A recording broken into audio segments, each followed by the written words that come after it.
Hey everybody, it's Matt Johnson. We're back with another edition of the Team Building Podcast. This is the Operations Manager edition of this particular podcast. So each month, we and our Operations Manager for both our flagship office and our expansion teams, Kevin McGowan, we get together with an Operations Manager or Director from one of the other top teams around the country, and we talk about what their job duties and what their specific challenges are, some of the things that they've learned over the last couple of years of being in that position, including how to work with the team leader, and how to execute some of the things, that the projects that they're installing, and just managing all the day-to-day operations of a top-flight real estate team. So we've got a great guest today, but let me first welcome the co-host for this particular episode, Kevin McGowan. Kevin, what's up?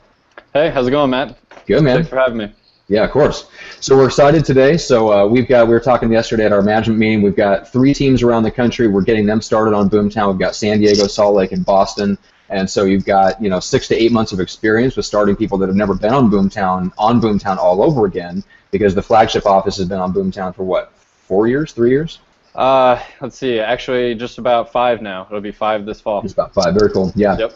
And we don't want to make this about Boomtown, but we're going to start off by talking about the shift from like really any CRM over to another, and some of the specific challenges. Our special guest is going through that experience right now and moving thousands of leads over from one system over to another, which is a huge challenge. I mean, everybody's gone through it or will go through it at some point if you run a real estate team, because the technology is changing, every 4 to 5 years. So let's bring in our special guest, Sahara Embry. How's it going? Good. Hey, everyone. So, Sahara, give us a quick little background on who you are and the team that you work for, and what's kind of your main responsibility with them. Okay, sure. So I started real estate 2 years ago, and I've been a buyer's agent, and I really wanted to get onto the business side of things and help grow a team rather than being on the sales side. So then I met George Philbeck and Jackie Sosa, and they have a great team, and they had a position open for operations manager. So 3 months ago, I joined that position, and my job at first also included transactions. Now it doesn't. So now it's more about the building side of things and just kind of helping to manage. So I'm just helping put systems into place and helping build. And so my responsibilities are kind of all over the place.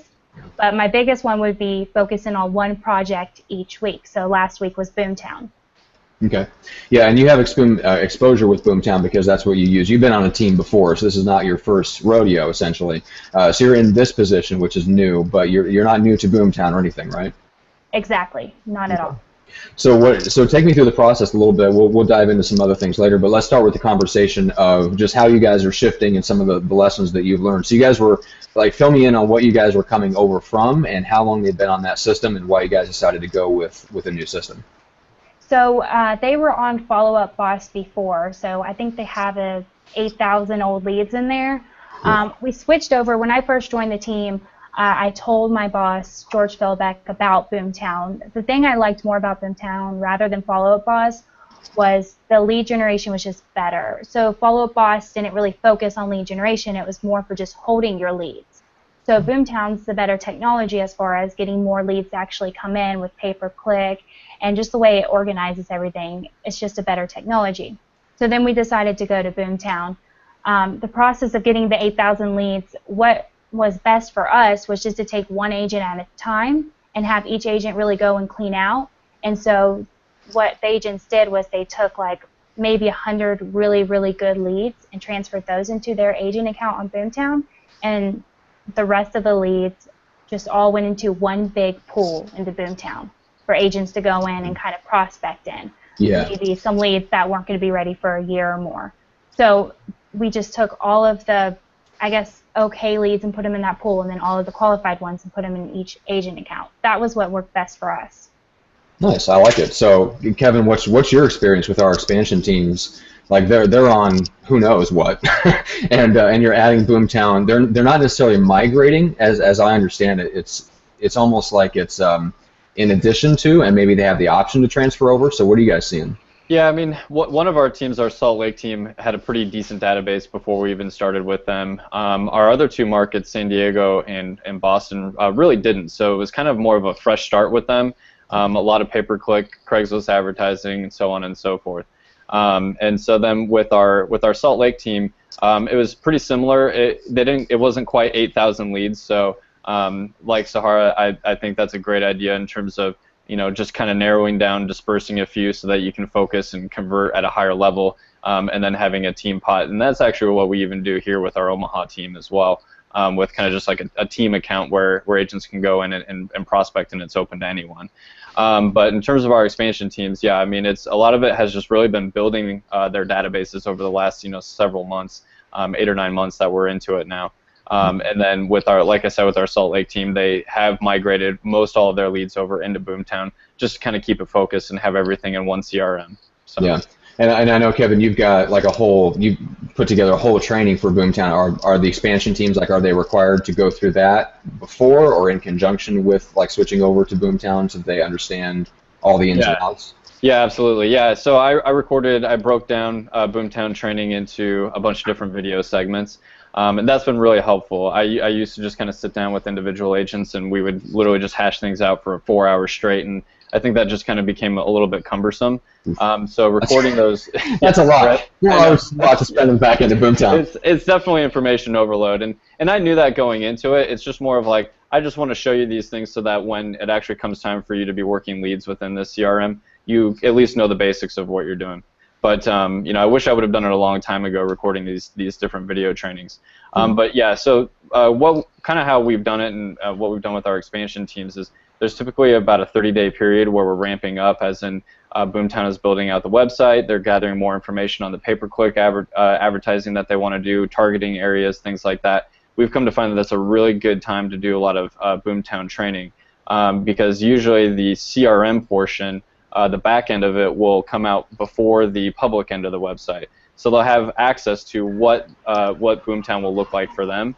And it's during that phase that we're doing a whole lot of training on that, going through those video segments, coming back, answering questions that they might have on it. And then when the public site launches, then they have all the training that they need for the back end of it to convert the leads at the highest level possible. So. Okay. Sahara, is that kind of what you guys did with yours? I know you just launched a week ago. Kind of. So I feel like the agents probably had a lot of questions for me because they've never done any type of lead generation or used a system like that before, because I have 2 new agents and then 1 that never did anything like that. So what I did was, when you sign up for Boomtown, they send you 2 videos at first, and they're an hour and a half long each. So I had them watch that. Once they did, I myself used join.me and had everyone join it and watch my screen, did a video conference with everyone, and had them watch me add new leads, go through the system, and then ask me any questions and do kind of everything there with everyone. So everyone can kind of feed off of each other, ask questions, and go through it. So that's what I did. Gotcha. And any hiccups or things like that with the launch of Boomtown?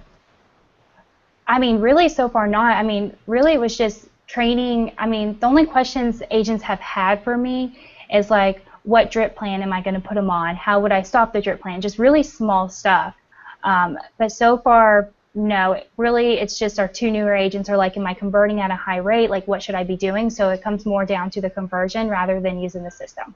Did you guys track any of that stuff? So with you being in Follow Boss, do you have an idea of how to tell your agents, like, hey, don't worry about it, those leads aren't going to convert for 150 days? Like, did you guys have any numbers on that stuff before now? Just numbers from me being an agent, from me doing research. So the team I'm on now, they really were listing focused until I joined 3 months ago, and now it's also buyer's agent focused. So we didn't have previous numbers from the team itself, but what I had told them, I found that with an internet lead, it can take 6 months to a year before you really start seeing it and seeing results from the system. I mean, oh, sorry. It's emotion awesome.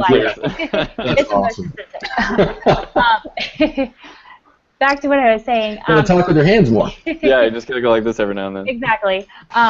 So it was really just about, for me, for 2 years, I found that, and I also read from other agents that it can take 6 months to a year before you really see awesome results, other than you have some right nows from registering. Yeah. So I told them that, and really the biggest thing was when I first started the Boomtown with them was saying, you have to pick up the phone and call within the first 5 minutes or it's not going to work. So that was the only thing is with the... Do you have any issues getting buy-in on that from the agents? Commitment to actually pick up the phone and call and actually put them on actual drip plans and actually follow them. I actually track and look at it every single day because I'm really big on accountability, because when I was a newer agent, the only reason I was good at it was because I did pick up the phone. So I do track, and George is funny because he says, no, it needs to be under 2 minutes. I was like, well, sometimes, it has to be 5 minutes, but I track all of that. I look and actually see if they're putting it in. So with them being newer agents, instead of doing the round robin right now, plus we only have 3 agents, we're doing day on and then 2 days off and then day on. That way that one day they're on, they can actually be in front of the computer and pick up their phone and practice doing that. That makes sense. Okay. Yeah, and this is the next thing I wanted to get into is how leads are rotated. So Kevin, you want to share kind of what you guys used to do versus what you guys do now in the flagship office? Yeah, definitely.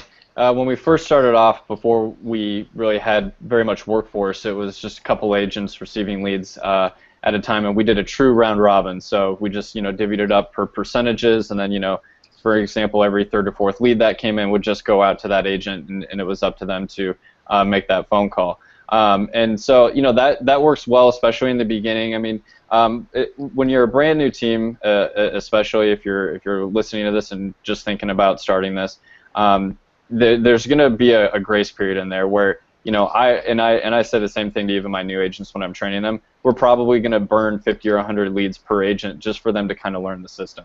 So we don't have these really huge grand expectations right off the bat. But I mean, obviously we want to try to reduce that as much as possible, the learning curve. But the whole point is that they're going to get these leads, and really they're just going to try to iron out their dialogues, convert them as best as possible, and of course call within the first 5 minutes.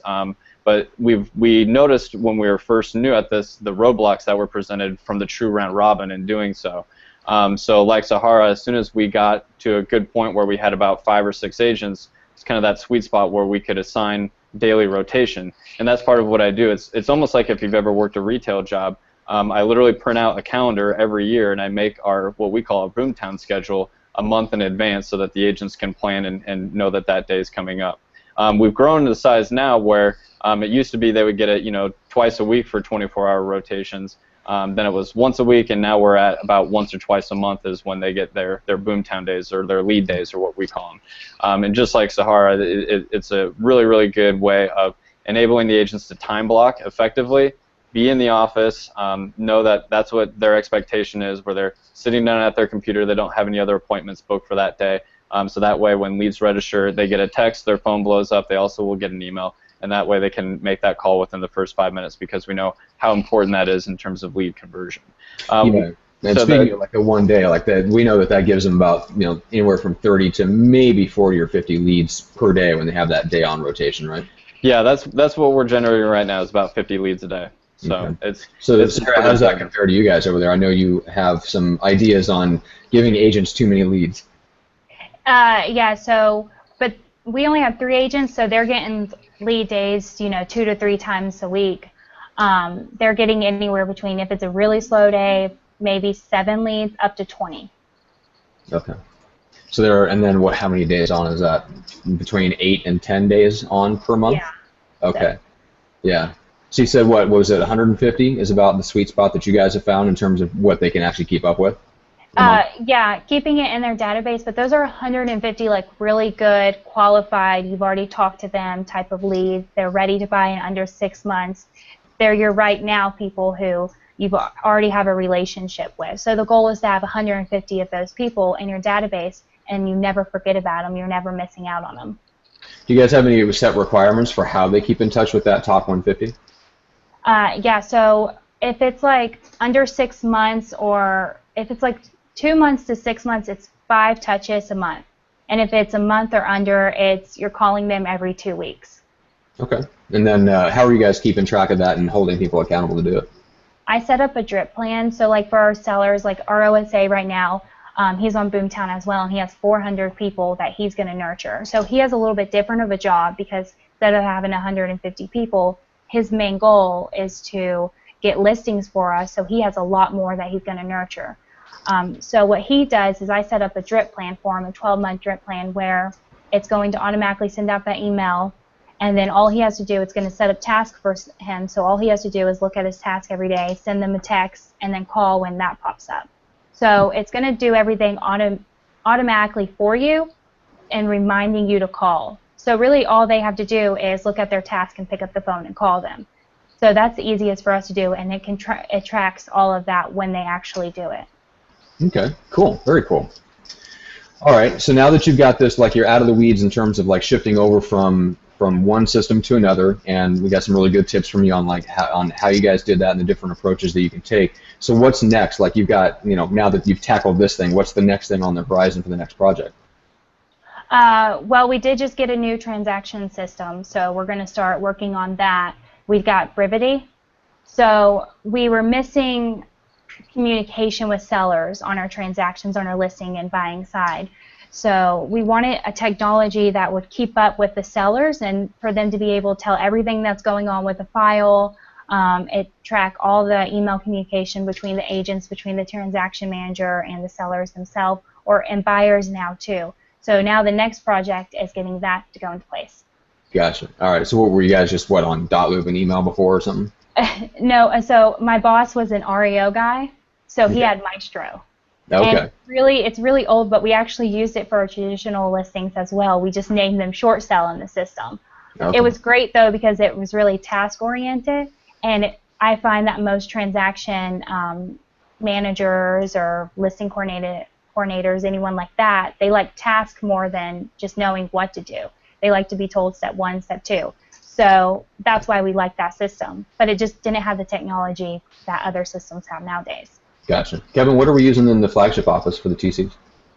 Right now, I mean, it's kind of like Sahara had said. It's just more so knowing what to do. I mean, and they check in with me obviously as well. I mean, we at least have a weekly check-in, and I don't get into like the nitty-gritty of all the little details for each file. But we have checklists. We have written out job duties that they're supposed to follow and things like that are always in front of them to help as reminders too. Kind of like what you were saying in terms of wanting to know step 1 and step 2. We kind of have that pseudo in a way with those checklists, but we've come to find that our transaction coordinators really just kind of like to have the freedom to be able to run the transactions as they see fit. But with just some basic metrics around things that they need to do in terms of communication with sellers, very high levels of communication with sellers, because I think that is lacking in the industry. So we're always talking about that, not only with the sellers but actually with the agents too. We've come to find that a lot of our agents will sometimes maybe feel like they're out of the loop in terms of what's happening. So we just make sure that almost everything that we do is always in an email form. That way the communication with the client and the agent is in a paper trail, so to speak, and we can always CC our agents on those emails. They just want to know even just some of the small details, and it just kind of depends on the agent. Some of them are control freaks. Some of them say, I don't want to hear anything, up until it's time to close and all that kind of stuff. So that's what we do. Anything they're not really allowed to just pop into the office and say, hey, will you reduce the price on this for me or anything like that. We will always, if it's a task that they need to do, we will have that be sent to them in the form of an email instead of doing anything verbally, because we just come to find that they're so busy and in the middle of different projects and things like that, it can be easy for them to forget if somebody just kind of pops in. So email creates them like a to-do list. Basically, yeah. Yeah, that makes sense. Okay. So, Sahara, what do you guys do to like ensure that let me back up and ask you this. So who's responsible for seller communication from contract to close on your team? I say the agent and the transaction coordinator that we have, because what I didn't want was for the transaction manager to completely take it over, and then the agent feel like they don't know what's going on, and the sellers feel like they haven't even heard from their agent. Because at the end of the day, you want the seller to feel like just the whole team itself gave them great customer service. So everyone is responsible for it. Okay. Is there a requirement or a system for how things are communicated to the sellers? Like, are they doing a weekly call? Is it just as stuff comes up? Yeah, so our sellers, the agent who's responsible for transaction calls the client every single Wednesday, and then the transaction manager kind of handles when they need to be called based on what's going on, like when the inspection comes up. The transaction manager would call them for that, but the agent is still calling them at least once a week during the whole process. Perfect. Yeah, that's really good. I mean, that's the structured, like regular structured communication. No matter what business you're in, it's so huge. Just to make people feel like it's much more of a like a tactile feel or fingertip feel thing. It's not delivering hard value. It's that feeling of it's the warm and fuzzy, like you're taken care of. We're doing this for you. We have our call next week at this X time. So if there's anything that comes up in the meantime, you will hear from us. But otherwise, exactly when we're going to talk again. There's something about that regular structured communication that makes that whole client feel like they're taken care of, even if you're not physically doing anything differently behind the scenes. Exactly, and that's why we've been doing it, and it works great. The clients, they love it. They feel like they know what's going on with the file. Yeah, exactly. We actually have the same type of structure. It happens to be Wednesdays as well. I don't know if Wednesday's just a good day for that. But yeah, so what we do is our coordinator will call one week, and then the next week it will be an email with statistics on what's going on with their listings. So click counts, how many showings they've had, so on and so forth, just to kind of cater to both of those styles of personality that are out there. We've got the touchy-feely people who like the call when that comes through, and we can just say, hey, how are things going? Is there anything you need from us? Want to let you know that we love you, we're taking care of you, and all that kind of stuff. Some people don't respond to that, though. Some people are just like, I just want to know what you're doing to sell my house. So then the next week it will be an email with those statistics so that they can read through those and make sure that we're showing value in terms of we're tracking all this stuff behind the scenes, and we're doing everything we can to market your property as well. Here's the proof. And it always ends with like a link to their listing on our website so that they can always check it over, review for things, any inconsistencies, and all that kind of stuff too, just to ensure that we have everything perfect on the website for them too. Very cool. All right, guys. Well, let's say we get into the nitty-gritty detail of the operations manager role and what you guys do on a daily basis and what really is the priorities for you. So, Sahara, for you, like, what does your average day or your average week look like, and what are the things that are really the most important that you're working on every single day? So I was kind of all over the place at first, but now that we have a full-time transaction coordinator, now I'm focusing on one project per week to actually get it done rather than multiple projects. And I find that I'm actually getting more done by focusing on one thing than a lot. So I have my one big project a week that George holds me accountable for and make sure that I get it done. And then I have just the daily managing as far as checking Boomtown, switching the leads over, making sure that our transaction coordinator is getting all the transactions handled, making sure all the clients have been touched up with and they know what's going on. So really just kind of managing all the roles and seeing what they're doing and making sure that they're doing their jobs, as well as training new agents and just working on my big project. Gotcha. Okay. Kevin, you want to give us a brief overview of how you kind of structure your week? Yeah, definitely. I kind of take my week as it comes at me, which I really enjoy. It's just kind of my personality. But I do definitely have a core few things that I'm doing on a more regular basis.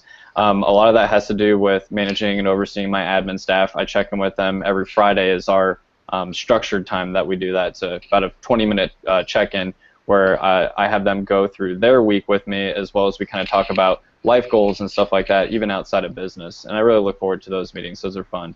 But I do a lot of onboarding and offboarding of new agents and things like that too. So they spend a lot of time with me those first couple of weeks where they're brand new to the team. So I get them all set up on all the kind of the background, core essentials that they'll need, like getting their Boomtown account going, business cards, so on. I've got a whole checklist of just an onboarding agents, things like that too. I'm also the team treasurer in that, like, I cut all of the commission checks when those come in, so I process those. Make sure the agents know exactly how that they're all drawn up and that they understand all the numbers. And we have splits that vary depending on where the lead comes from. So I have a lot of tracking to do to make sure that they're getting the appropriate split when the commission comes in, as well as really any other expenses for the team. All of our pay-per-click and any of our advertising budget and things like that I manage and run and all that kind of stuff too. Part of that being a lot of tracking with all of our sales information as well. So we have a sale, we track a certain number of things so that we're able to come up with really good statistics like how long our leads are registered on our website before they buy, how many showings our average listing gets before it sells. Really good statistics to be able to give to our clients so that they feel comfortable with the transaction, and also just showing that we know what we're doing and we're actually taking the time to track those types of metrics. And a lot of really good information comes out of that for the agents as well. And then I do a lot of training too. Every Friday we have what we call career trainings. So I'll host things like, our contracts, just to make sure that, especially for our newer agents, they understand our purchase agreements and our listing agreements very well. And I run another training called Boomtown Best Practices, where for the higher level agents, I'll get into things like, types of things that you can look for, like, say, in using the opportunity wall, and then even some of the more basics for our newer agents as well. And then I kind of end off with, too, a little bit of marketing and all that kind of stuff, too. The behind the scenes of advertising and marketing our listings, reverse prospecting with our current database that we have, and making sure that everything looks great in the public point of view as well. So. Cool. All right. So Sahara, is there any, speaking of the nitty gritty of your role and stuff, so you're working for two people. So like, fill me in a little bit on the personality dynamics and what types of people that you're working for. What are their roles compared, and where do their roles stop and yours begin? Yeah, so George Philbeck and Jackie Sosa, so they're basically the owners of the team. Jackie's the listing agent, and George is kind of like me, like helping think of things we can do to help grow the team and how do we make it happen. So we kind of work doing that. So he's kind of like, I guess you could call him like, he's the CEO, so he thinks of the things and he's like, how can we make this happen? We work together, get it done. But he also helps with the listing side as well. So that's what they do, and then Jackie's just focuses on her listings and going on the listing appointments because she's our only listing agent. Okay, gotcha. All right, so that makes sense. You've got somebody that's essentially like the visionary role, that's just thinking of things to do. Then you guys partner up, you figure out, okay, how do we implement this? And then mostly, I would assume you're responsible for actually going out and executing the things to actually get the things done. Exactly, trying to get it done, and also we just went to the career visioning with Seth Campbell as well, and what my boss got out of it with that, he needs to learn how to let other people do things too, like me, help be more of a manager and try to not always be on every single person as well, because he can only live in one place at a time and he can't do everything. Well, yeah, that's what's interesting. Like they have a team, or they've been a team, right? I don't know. Like, did they have a lot of agents or any agents at all before you came along and kind of brought in the three people that you have now? No. So they brought this team together I think it was just a year ago, maybe 2 years ago. I'm not sure. And he was just doing his REOs, and she was a news anchor, and then she became a real estate agent. And then they actually met and became a couple and did the team. And so that's kind of what their background was with that. When I started, they were 98% listing focused, and they had two buyer's agents, one of which who moved away and the other who is still with us. And so then I brought on two more buyer's agents, and he also had an OSA. So since I've joined, we've had two new buyer's agents, and we've had 4 new OSAs. Gotcha. So essentially you came into a situation where you had a little bit of a mix of people that had been there before, not very many, but people that probably reported directly to him. Exactly. And then you're coming in, and now you're theoretically, like in the organizational structure, you should be over them and managing them personally, and then you just report to him. But he's used to managing all these people directly. Yeah, so it's still a learning process because I've only been with him for 3 months, and I'm still learning a lot too. So I still need a lot of help with how to manage people as well. So yeah, we kind of just work together with the role right now, but that's how it's just been. Kevin, did you have that challenge? Like, especially, I don't know who was on board already before you stepped into like an official, like an in-name operations manager. Yeah, I mean, it kind of just slowly happened, I guess. I was the first hire, though. I mean, I should say that Jeff Cohn, our team leader, he was with his two parents. So it was the Cohn team back then. It was the three of them, a family team. I was the first hire, though, in terms of him having the grand vision of wanting to build a team. And then when we crossed paths, we kind of discovered that we could pretty mutually benefit from each other, and then that's how our relationship was born.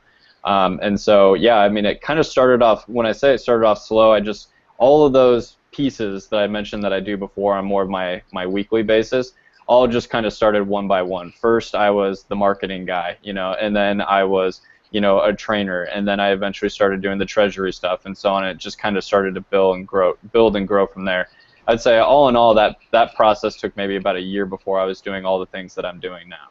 The TC staff and stuff like that came along essentially after you were already in some type of position of authority. Yeah, exactly. Gotcha. So you didn't have to deal so much with like the weird power, like not power struggle, but just the politics of like all of a sudden getting promoted into a position where you're over somebody you used to be on an equal level with.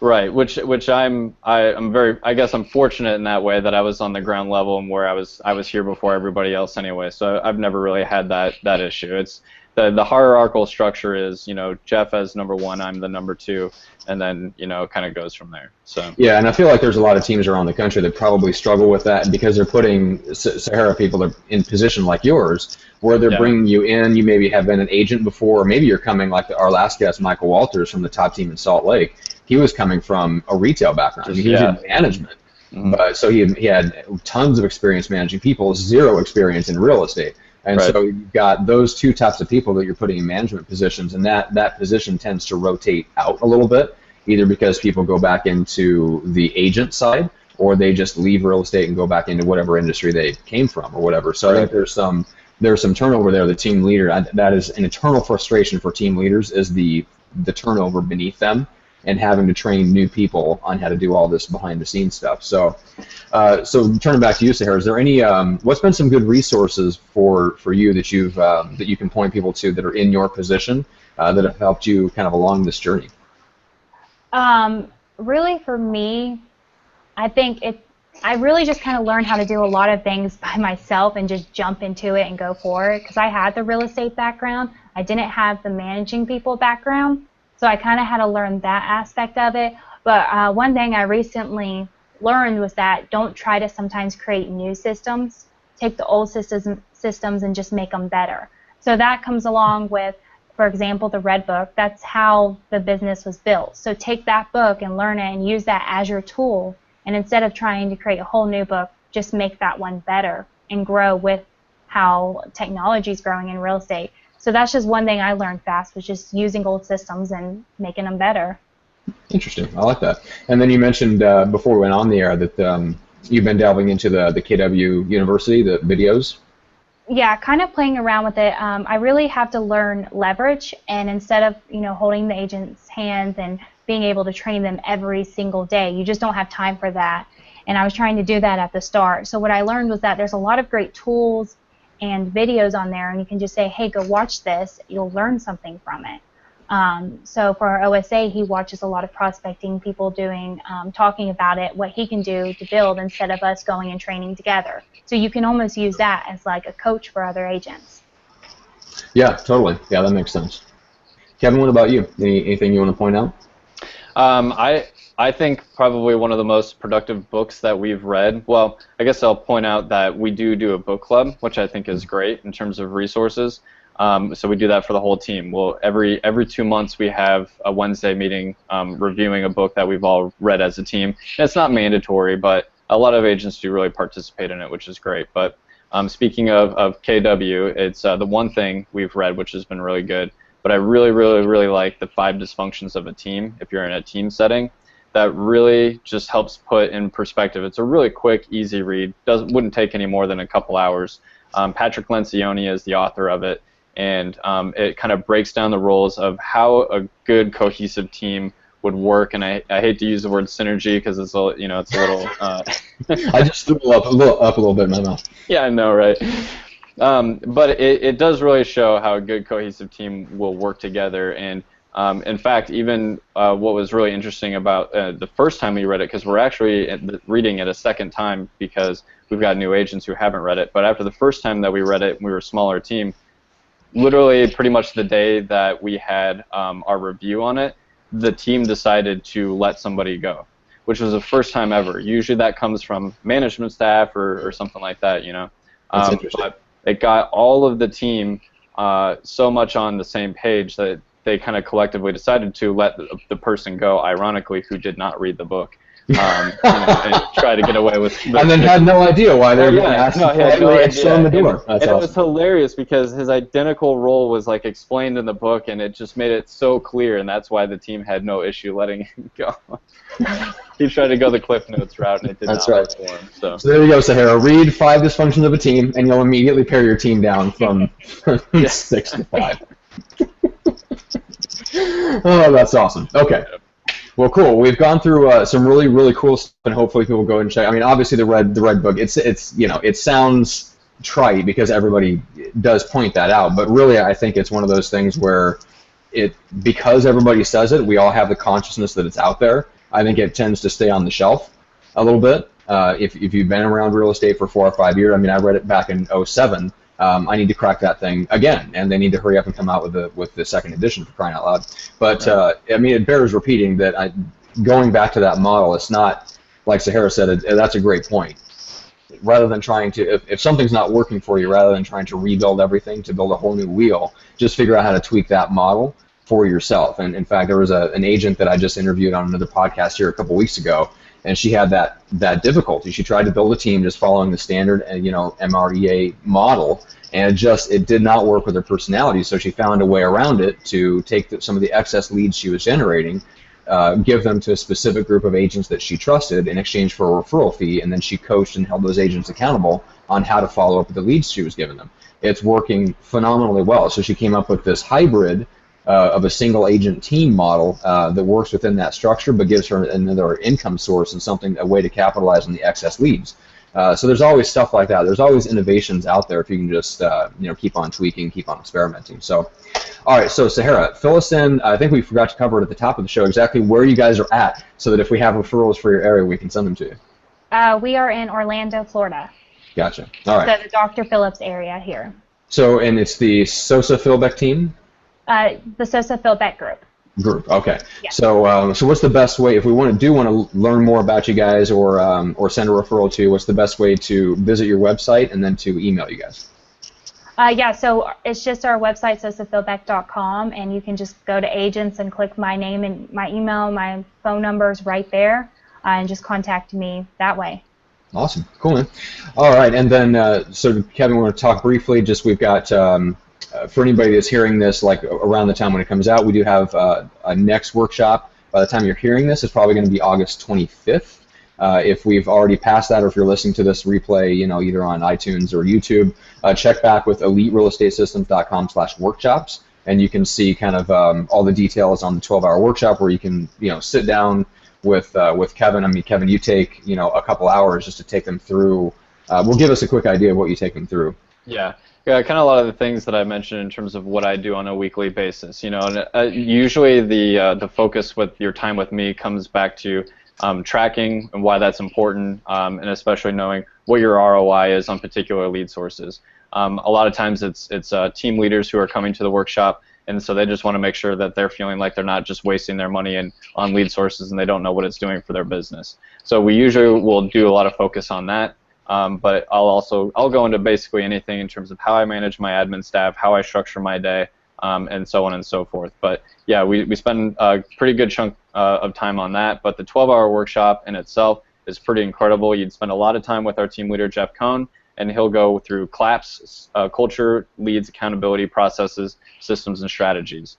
That's a really good one. And you also spend time with our success manager, Andy Cuny, who is more specific into the role of managing agents and holding them accountable as well. And you'll see our accountability meeting that we have with our full team. So you'll get to meet and see our full team, ask them questions, so you don't have to take our word for it as well. Yeah. Yeah, so all the information on that workshop is on the website, but yeah, we're toying around with the idea of giving team leaders the ability to bring in their admin staff, and I'm sure the podcast that we're doing right now will help fill a little bit of that need. But yeah, there have been team leaders that have asked, hey, can I bring my ops manager, and just have them sit with Kevin for a day and absorb all the systems and stuff like that, because yeah, there's so much there. I mean, you guys have an incredibly difficult job dealing with the people that you deal with, the hard charging, high D, high I entrepreneurs, and then you guys are coming at it a lot of times from a different personality type and a different perspective. Right. You guys actually have to take all the grand ideas they have and actually get stuff done. I mean, that is not an easy role. Right. And so it's nice for you guys to be able to get together and exchange ideas and mastermind and stuff. So anyway, with that being said, we'll wrap this one up. Thank you guys, everybody, for listening and watching. Whether you're watching on YouTube, just hit subscribe. And then if you're listening to this on iTunes or Stitcher or found it, on our website, make sure to subscribe to the audio version so you get that, and you can listen to it anytime in the car or on the gym or whatever you like to consume podcasts. And yeah, any more information you'd like on us, just go to eliterealestatesystems.com. Kevin and Sahara, thank you so much. Thank Thanks, you. Matt. Appreciate it.